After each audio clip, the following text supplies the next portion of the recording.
بسم اللہ الرحمن الرحیم۔ السلام علیکم پیارے ناظرین، آج میں آپ کو جس ویڈیو کے متعلق بتا رہا ہوں، جو بات بتا رہا ہوں، وہ محرم الحرام اور اس کے عاشوراء کا روزہ اور عاشوراء کی اہمیت اور حقیقت کے بارے میں ہے۔ آپ نے اکثر سنا ہوگا کہ ہر سال کا مہینہ 12 مہینے میں سے ایک مہینہ محرم کا ہوتا ہے۔ یوں تو سال کے 12 مہینے اور ہر مہینے کے 30 دن اللہ تعالیٰ کے پیدا کیے ہوئے ہیں، لیکن اللہ عز و جل نے اپنے پورے سال کے بعض ایام کو خصوصی فضیلت عطا فرمائی ہے، اور ان ایام میں سے کچھ مخصوص احکام مقرر فرمائے ہیں۔ یہ محرم کا مہینہ بھی ایک ایسا ہی مہینہ ہے جس کو قرآن کریم نے حرمت والا مہینہ قرار دیا ہے۔ اللہ تعالیٰ نے قرآن کریم میں فرمایا کہ 4 مہینے حرمت والے ہیں، ان میں سے ایک مہینہ محرم الحرام کا ہے، ایک مہینہ محرم الحرام کا ہے۔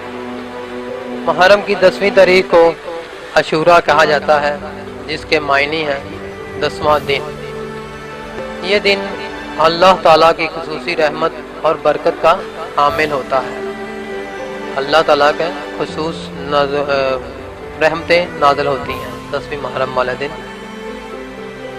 جب تک رمضان کے روزے فرض نہیں ہوئے تھے، اس وقت تک عاشوراء کا روزہ رکھنا مسلمانوں پر فرض قرار دیا گیا تھا۔ بعد میں جب رمضان کے روزے فرض ہو گئے تو اس وقت عاشوراء کا روزہ کی فرض جو تھا وہ منسوخ ہو گیا تھا، لیکن حضور اقدس صلی اللہ علیہ وآلہ وسلم نے عاشوراء کا دن کا روزہ رکھنے کو سنت اور مستحب قرار دیا۔ ایک حدیث میں حضور اقدس صلی اللہ علیہ وآلہ وسلم نے ارشاد فرمایا، مجھے اللہ عز و جل کی رحمت سے امید ہے کہ مجھے اللہ تعالیٰ کے گھر سے اللہ تعالیٰ کی رحمتوں سے امید ہے کہ جو بھی شخص عاشوراء کا روزہ رکھے گا، عاشوراء کے دن روزہ رکھے گا، اس کے پچھلے 1 سال کے گناہ کا کفارہ ہو جائے گا۔ بعض لوگ یہ سمجھتے ہیں کہ عاشوراء کے دن کی فضیلت کی وجہ سے اس میں نبی کریم صلی اللہ علیہ وآلہ وسلم کے پیارے نواسے حضرت حسین رضی اللہ تعالیٰ عنہ کی شہادت کا واقعہ پیش آیا تھا، اس لیے اس شہادت کے پیش نظر آنے کی وجہ سے عاشوراء کا دن مقدس اور حرمت والا بن گیا ہے۔ یہ بات صحیح نہیں۔ خود حضور صلی اللہ علیہ وآلہ وسلم کے عہد مبارک میں عاشوراء کا دن مقدس سمجھا جاتا تھا، اور آپ نے اس بارے میں احکام بیان فرمائے ہیں۔ قرآن کریم نے اس حرمت کا اعلان فرمایا ہے۔ حضرت حسین رضی اللہ تعالیٰ عنہ کی شہادت کا واقعہ تو حضور اقدس صلی اللہ علیہ وآلہ وسلم کی وفات کے تقریباً 60 سال بعد پیش آیا تھا، تقریباً 60 سال بعد پیش آیا تھا۔ لہذا یہ بات درست نہیں کہ عاشوراء کی حرمت اس وقت اس واقعہ کی وجہ سے ہے، بلکہ یہ تو حضرت حسین رضی اللہ تعالیٰ عنہ کی مزید فضیلت اور بخشنے والی دن ہے۔ اللہ نے آپ کی شہادت کا مرتبہ اس دن عطا فرمایا جو پہلے سے ہی مقدس اور محترم چلا آ رہا تھا۔ پہلے سے ہی عاشوراء کا دن 10ویں محرم کا دن مقدس اور احترام والا تھا۔ بہرحال عاشوراء کا ایک دن مقدس بھی ہے۔ اس دن کو مقدس ہونے کی وجہ سے یہ ہے کہ یہ اللہ تعالیٰ ہی بہتر جانتا ہے۔ اس کے مقدس ہونے کا بہترین وجہ کیا ہے، یہ اللہ تعالیٰ ہی جانتا ہے۔ کس دن کو اللہ تعالیٰ نے دوسرے دنوں پر کیوں فضیلت دی اور اس دن کا کیا مرتبہ رکھا، اللہ تعالیٰ ہی بہتر جانتا ہے۔ ہمیں اس کی تحقیق میں پڑھنے کی ضرورت نہیں ہے۔ بعض لوگوں میں یہ بات مشہور ہے کہ جب حضرت آدم علیہ السلام دنیا میں اترے تو وہ عاشوراء کا دن تھا، اور جب حضرت نوح علیہ السلام کی کشتی طوفان کے بعد خشکی میں اتری تو وہ بھی دن عاشوراء کا ہی تھا۔ حضرت ابراہیم علیہ السلام کو جب آگ میں ڈالا گیا تو اس آگ کو اللہ تعالیٰ نے ان کے لیے گلزار بنا دیا۔ وہ دن بھی عاشوراء کا دن تھا۔ اور قیامت عاشورہ کے دن قائم ہوگی، یہ بھی بات آ گئی ہے۔ یہ بات لوگوں میں مشہور ہے، لیکن ان کی کوئی اصل اور بنیاد نہیں، کوئی صحیح روایت ایسی نہیں ہے جو یہ بیان کرتی ہو کہ یہ واقعہ عاشورہ کے دن پیش آئے گا یا آیا تھا۔ صرف ایک روایت میں ہے کہ جب حضرت موسیٰ علیہ السلام کا مقابلہ فرعون سے ہوا اور اس وقت حضرت موسیٰ علیہ السلام کو حکم دیا گیا کہ اپنی لاٹھی دریا کے پانی میں مارے، جس کے نتیجے میں دریا میں رستہ بن جائے گا، اور ان رستوں کے ذریعے موسیٰ علیہ السلام کا لشکر دریا کے پار چلا گیا۔ اور جب فرعون کے ساتھیوں نے دریا پار کیے، دریا کے پاس پہنچا اور اس میں دریا خشک رستے دیکھے تو وہ بھی دریا کے اندر چلا گیا۔ لیکن جب فرعون کا پورا لشکر دریا کے بیچ میں پہنچ گیا تو وہ پانی مل گیا۔ یہ واقعہ عاشورہ کے دن پیش آیا۔ اس کے بارے میں ایک روایت موجود ہے جو نسبتاً بہترین روایت ہے، لیکن اس کے علاوہ دوسری واقعات بھی ہیں ان کے عاشورہ کے دن میں ہونے پر کوئی اصل اور بنیاد نہیں۔ جیسا کہ میں نے عرض کیا کہ اس تحقیق میں پڑھنے کی ضرورت نہیں، کسی وجہ سے اللہ تعالیٰ نے اس دن کو فضیلت بخشی، بلکہ یہ سب اللہ تعالیٰ کے بنائے ہوئے ایام ہیں۔ وہ جس دن کو چاہے اپنی رحمتوں اور برکتوں کے نازل کے لیے منتخب کر لے، وہی اس کی حکمت اور مسلط کو جانتا ہے۔ یہ بات ہمارے اور آپ کے بس کے باہر ہے۔ البتہ اتنی بات ضرور کہتا چلوں گا میں، البتہ اتنی بات آپ کو ضرور بتاؤں گا، جب اللہ تعالیٰ نے اس دن کو اپنی رحمت اور برکت کے نزول کے لیے منتخب کیا تو اس کا تقدس یہ ہے کہ اس دن کو اس کام میں استعمال کیا جائے جو کہ نبی کریم صلی اللہ علیہ وآلہ وسلم کی سنت کے مطابق ہو۔ جو اللہ تعالیٰ نے کام بھیجے ہیں، اس دن کو نبی کریم صلی اللہ علیہ وآلہ وسلم کی سنت کے مطابق جو ہے اس کو گزارا جائے۔ اس دن کو سنت کے طور پر اس دن کے لیے صرف ایک حکم دیا گیا کہ اس دن روزہ رکھا جائے۔ چنانچہ ایک حدیث میں حضور اقدس صلی اللہ علیہ وآلہ وسلم نے فرمایا کہ اس دن میں روزہ رکھنا گزشتہ ایک سال کے گناہوں کا کفارہ ہو جائے گا۔ بس یہ ایک حکم سنت ہے، اس کی کوشش کرنی چاہیے۔ اللہ تعالیٰ اس کی توفیق عطا فرمائے، ہم سب کو، آپ کو بھی اور سب کو روزہ رکھنے کی توفیق عطا فرمائے، آمین۔ اس میں ایک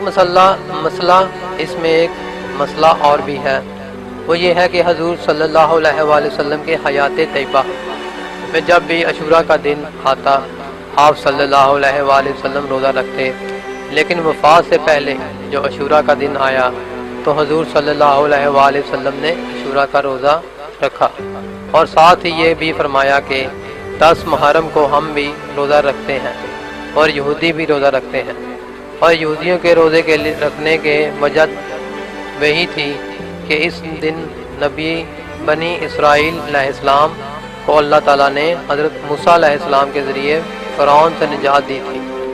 اس کے شکر گزار کرنے کے طور پر یہودی اس دن روزہ رکھتے ہیں۔ بہرحال حضور صلی اللہ علیہ وآلہ وسلم نے ارشاد فرمایا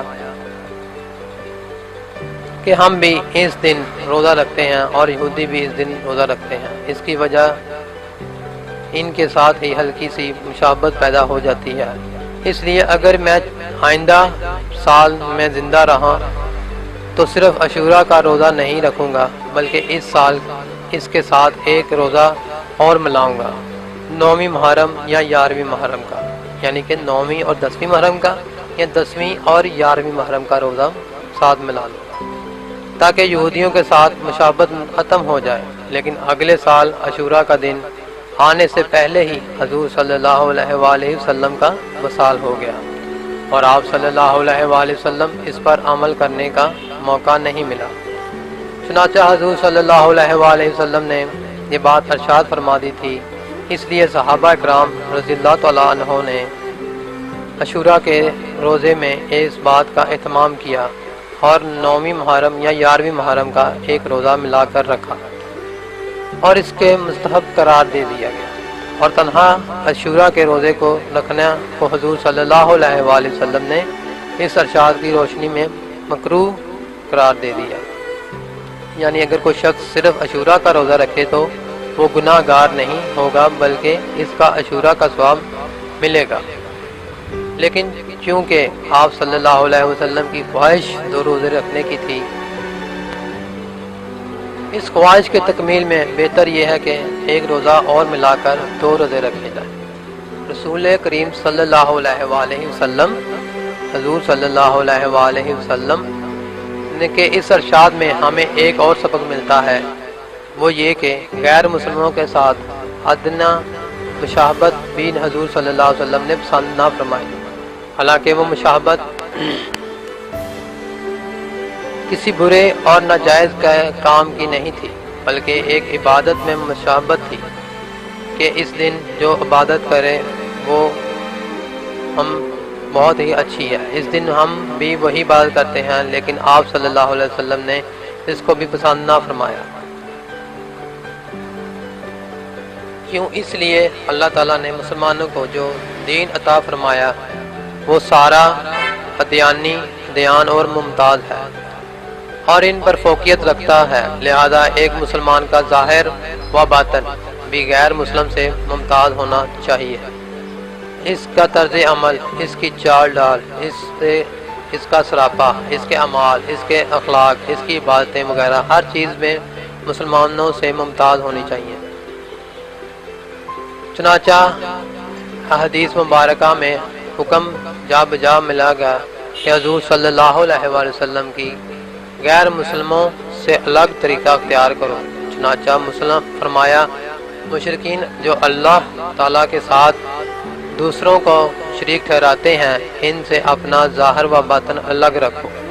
جب عبادت، بندگی اور نیکی کا کام میں بھی اللہ نبی کریم صلی اللہ علیہ وآلہ وسلم نے مشابہت پسند نہیں فرمائی، تو دوسرے کاموں میں مسلمان ان کی مشابہت اختیار کریں تو یہ کتنی بری بات ہے۔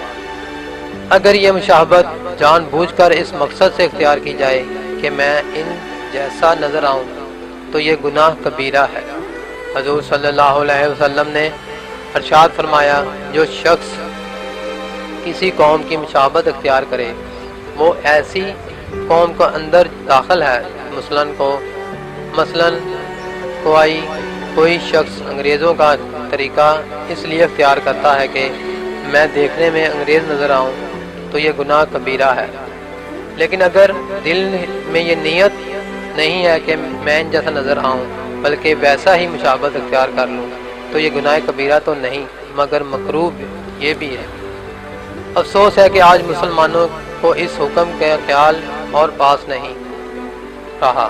آج اپنے طریقہ کار وسیع وسیع لباس پوش میں اٹھے بیٹھے کے انداز میں، کھانے پینے کے طریقوں میں، زندگی کے ہر کاموں میں ہم نے غیر مسلموں کے ساتھ مشابہت اختیار کر لی ہے۔ ان کی طرف لباس پہنا ہے، ان کی طرف کھاتے ہیں، تو لہذا یہ تو تھی باتیں۔ ہم بات کر رہے تھے محرم الحرام کے بارے میں، تو یہ محرم الحرام کے بارے میں آپ کو بتایا ہے، عاشورہ کے روزے کی فضیلت جو بتائی ہے آپ کو، اس کا خاص خیال رکھیں اور لوگوں تک یہ بات پہنچائیں کہ عاشورہ کا روزہ اکیلا نہیں رکھنا، اس کے ساتھ 9ویں محرم کا یا 11ویں محرم کا ملا کے روزہ رکھیں تو یہ سنت ہو جائے گا، اور اس کو حضور پاک صلی اللہ علیہ وسلم نے ارشاد فرمایا ہے۔ تو کوشش کریں کہ ہمیں جتنی یہ بات پھیلا سکتے ہیں اس کو پھیلائیں، شیئر کریں اس بات کو تاکہ لوگوں تک بات پہنچ سکے، اور یہ ہر بندے کو علم میں ہونا چاہیے کہ عاشورہ کا روزہ اور عاشورے کی فضیلت